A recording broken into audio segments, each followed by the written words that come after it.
Speaking of strength and wisdom, I want to bring Lana out here. So Lana Bentley is the Director of Program Operations at the YW. Lana, come on up here, would you? And then I'm going to introduce you properly. She is a woman who's doing some of the real work at YW. Hi, Lana.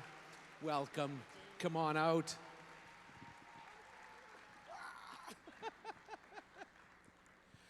So I asked the folks at YW, I said, tell me a bit about Lana. How can I describe her? And this is what they said. Well, her role is to shape and support the work of YW Client Services team to benefit women and their families. Her leadership and expertise elevates the work of client services to meet women when and where they are. She is super smart, has a great sense of humor, and a not-so-secret fan of our guest tonight. So there you go. How about all that, Lana? Lana, one of the questions I wanted to ask you, and then I'll get Terry to chime in a bit. It's important in the work you do and the work that the YW does that men are involved in the conversation. Talk a little bit about how important that is. Well, first of all, I feel like I'm on Oprah, so thank you to YW for facilitating that. And I think that, first of all, Terry, your words were really impactful, and I've really come to appreciate you on a new level tonight, so thank you for sharing that gift. It meant a lot to me. I sometimes listen to your interviews when I'm at the gym, when I should be exercising, so thanks a lot. But I think in answer to your question about men joining the conversation, I have to sort of go back a little bit. And before I was at YW, I worked as a family therapist. And I remember sometimes when I'd have a client in front of me, they'd say, why do I have to bring in my whole family? And one of the things that was triggered for me was that to try and understand a family one person at a time is like trying to hear a symphony one instrument at a time. The reason we need to involve men in the conversation is because they are a part of the family system and they have to be incorporated appropriately. I think that in my former life, I remember working with little kids on an inpatient unit, and I remember there was one boy in particular whose eyes really stood out to me. He was just terrified one day and was having a heck of a day, had come from a lot of trauma and family violence. And I wondered when I left that particular role, would I ever see that little boy again? And I do. I see him every day at YW, except it's 10, 20, and 30 years down the road. I don't think there's anybody in this room that would ever turn their back on a child. And when we talk about involving men, I think that what I need to hang on to sometimes, when it gets difficult to think about folks' behavior, is that behind that problem, there's a person, there's a story, and there's a child who's had those valid experiences, and we need to continue supporting him into adulthood when he's now in a different role as a husband or as a father. Yep.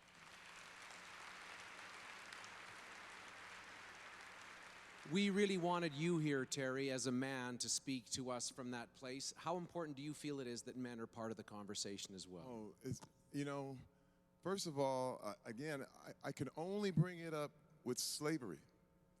Because, first of all, slaves were saying, help us. Help us. This is wrong. And they were like, what are you saying? Go back to work. And you kind of go, oh my God, until good white people, abolitionists, stood up and said, I cannot endorse slavery anymore. All of a sudden, whoa, you go to my church. What are you doing talking about this? And people were able to see it, but they couldn't see it unless it was one of their kind speaking about it. And it's why, like I said, women have been talking about this. This is not a thing that has never been discussed. But until men talk about this issue here in public, to each other, amongst their friends, it will not change. That's the truth. Lana, part of this too, and I think this relates very much to the way Terry works as this relentlessly optimistic man. Yeah. In the work you do, you talk about raising up expectations and people will then meet them in the work that the YW does and that you do. Talk a little bit about that, would you? Yeah, and So my office is at our Sheriff King location, and that's where we deliver a lot of our counseling interventions. So that's where we have men pouring in every night of the week to come to our groups. And what's really interesting about that space isn't what's there, but what's not there. Our facility isn't set up to monitor. It's not set up to be punitive. It's set up to welcome and embrace. And I truly believe that the power of the work that we do is we raise the bar and we set it where we want people to meet us as people who want to do better. And in such an environment, people do get better. It's hard to do better when you feel bad about yourself. And I think that what's really neat about YW is that when you come into our treatment space, when you come to receive care, you're treated as a person first. People are not their problems, they're people. And I think that what's really interesting about the work that we do, I mean, I'm just gonna throw out a weird metaphor here, but it's the intangible stuff that we offer people, a feeling of acceptance and a feeling of hope. And it's hard to measure or quantify that, but I think the best way I could describe it is like, expiration dates only belong on cartons of milk, not people. We should never put a time limit on holding out hope for people to change. So good. Yep. Talk about Big Terry. Yeah, I mean, man, let me tell you, I'm in awe just hearing this, because that is so true. You know, what I understand is shame never works. It just never works. One thing I learned in therapy, what was crazy, is that shame doesn't say you did something wrong. Shame says you are bad. Now, if you are bad, how can you change? If you totally believe you're a bad person, then you're just basically walking it out. Guilt, however, is good. Guilt says, I did a wrong thing. And a lot of people have no problem. Well, shame on you, and shame, shame, shame. You should shame, shame, and wonder why no one ever improves. No one ever gets better. And when I remember meeting with my therapists, they were telling me, they didn't shame me. They said, Terry, you're not bad. You're guilty. One thing I stood up there and said, I am guilty. And when you say you're guilty, immediately you can heal. Immediately, all healing comes from admission of guilt. It comes from admitting. And you can't really say you're guilty without admitting it. That's the only way. You have to say, I did it. I'm sorry. Now healing can come in. And let me tell you, this problem is fixable. Everyone, there's a lot of people who feel like, once an abuser, always an abuser. No, I'm trying to tell you, this problem is very fixable. We just have to deal with it in the right way. And we have to get to, a lot of times we're only dealing with effects, but we need to start dealing with causes. People feel like they are bad. And I love what she just said. There's no expiration date on people. It's so beautiful. It was amazing. I can't top it. Isn't that? And that's why we are here tonight, is the work that the YW does and the work that you do, Lana. It's so, and in the world of gender issues, how is the YW doing, and what is some of the work that you feel is doing well to help move that needle? How much time do you have? I know people have to work tomorrow, so I'll keep it short. You know, I could tell you about how we offer evidence-based practice. I could tell you how we're doing coordinated and structured interventions, and you know, that's the really exciting stuff. But I think that it's really simple sometimes, in that we know that one of the most helpful devices in therapy or in psychosocial intervention is that people need to be seen and they need to be witnessed. The power of feeling like you're no longer invisible, the power of being truly heard and accepted for who you are, and the power of knowing that somebody believes in you is something that I'm proud to say I'm a part of every day. And I work in one of the best places in the city. I think just a quick anecdote, if that's okay, Dave, is I remember, and Terry, hi. I think by not seeing you, as horrible as that is, it's making it so much easier to get my words out. As she talks about the importance of witnessing people's experiences, right? Hi, Terry.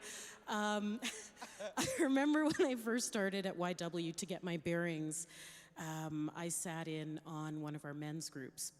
And there was a young Afro-Caribbean man in the room who was just avoiding eye contact with me, like rather aggressively. And so the group leader said, hey, you know, what's going on for you today? And he said, her. I don't want her in the room. And so she took a moment to explore that, and he said, you know, coming down these stairs to group tonight was one of the longest walks I've ever had to make in my life. He said, and to come into the room and see an older black woman, I just felt like I'd really let my community down. Now, truth be told, I said, who is this older black woman that he thinks he is talking about? I looked around. I was like, is my aunt here? But then, using my own skills, I was able to realize he was talking about me, and I was like, oh my God. But what was really interesting is after I got over the panic, glad I could make you laugh, Jerry. After I was able to sort of rest with the fact that I was the person that he was really struggling with, I said to him, fundamentally, I don't care how you got here. I'm just glad that you did. And I think that I have so much hope in knowing that we're able as an organization to create those moments for people who are not used to being seen as people. He smiled at me, and he was able to move on with his evening and learn the things he needed to learn and to feel the embrace of a group who believes that he can do better, who believes in him as a man, as a father, as a husband. And so I think that when I reflect back on your question, I think that's it for me, is we're creating those moments for folks every night of the week. And I know our staff are hard at work doing it right now this evening, so it's a real honor. Great.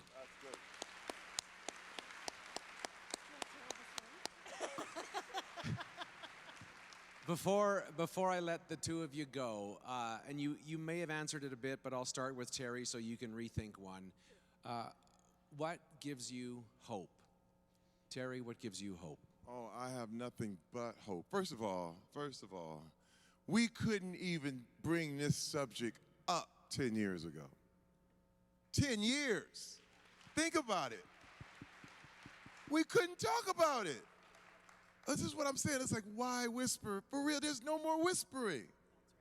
You know, and I am more than encouraged. I am sitting here going, my son is growing up in a whole different world. And I'm telling you, I look at him and I go, man, I just remember feeling the pressure of, you know, being a man, and it was this and that, and if you didn't do this, you were all of a sudden knocked out of the manhood cult. You know what I mean? And I like to draw, I like to paint, I like to dance. And people were like, that's not a man. And you had other people defining you and telling you. And let me tell you, that's some hard pressure, man. It's hard. And a lot of times people become two people. You start to split. And a lot of times, this kind of thing, the pressures you face out in the world, you come home and you take it out on your family. And if we could just ease that pressure, let people know it's okay to be who you are. And all of a sudden, they can realize and understand they can come home and love their families instead of terrorizing them.